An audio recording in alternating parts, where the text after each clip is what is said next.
একসময় বলিউডের সবচেয়ে আলোচিত জুটি ছিলেন রণবীর কাপুর ও দীপিকা পাড়ুকোন। তাদের প্রেম ছিল টক অফ দ্য টাউন। দীর্ঘ 7 বছর সম্পর্কে থাকার পর বেশ তিক্ততার সঙ্গে তাদের সম্পর্কের ইতি ঘটে, যদিও পরবর্তীতে পারস্পরিক বোঝাপড়ার মাধ্যমে তারা বন্ধুত্বপূর্ণ সম্পর্ক ধরে রাখে, যার পরিপ্রেক্ষিতে বিভিন্ন অ্যাওয়ার্ড শো ও বলিউড পার্টিতে তাদের একসাথে দেখা যায়। ভারতের মুম্বাই বিমানবন্দরে শনিবার 4 অক্টোবর হঠাৎ দেখা হয়ে গেল এই দুই প্রাক্তনের।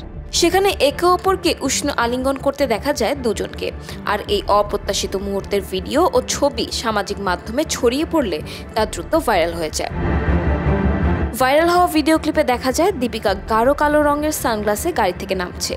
তার পরনে ছিল ধূসর রঙের কোট সেট ও সাদা জুতা এবং হাতে ছিল একটি ব্যাগ। রণবীর কাপুর কালো পোশাক পরে বিমানবন্দরে পৌঁছান। যখন সে গেটে ছিল, রণবীর দীপিকাকে হাত নাড়লেন, যিনি একটি গাড়িতে করে তার গেটের দিকে যাচ্ছিলেন। দীপিকা দ্রুত গাড়ি থামিয়ে তার জন্য অপেক্ষা করলেন।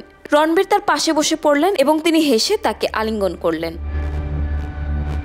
আরেকটি ক্লিপে দেখা যায় গন্তব্যে পৌঁছে তারা আবারও আলিঙ্গনে আবদ্ধ হন। এরপর বিমানবন্দর থেকে বের হয়ে আলাদা হওয়ার আগে একবার দ্রুত আলিঙ্গন করে বিদায় নেন, যা নিয়ে ভক্তদের মাঝে ব্যাপক প্রতিক্রিয়া দেখা যায়, কারণ বরাবরই তাদের অভিনয় ও ব্যক্তিগত জীবন নেটিজেনদের কাছে একটি বিশেষ কিছু।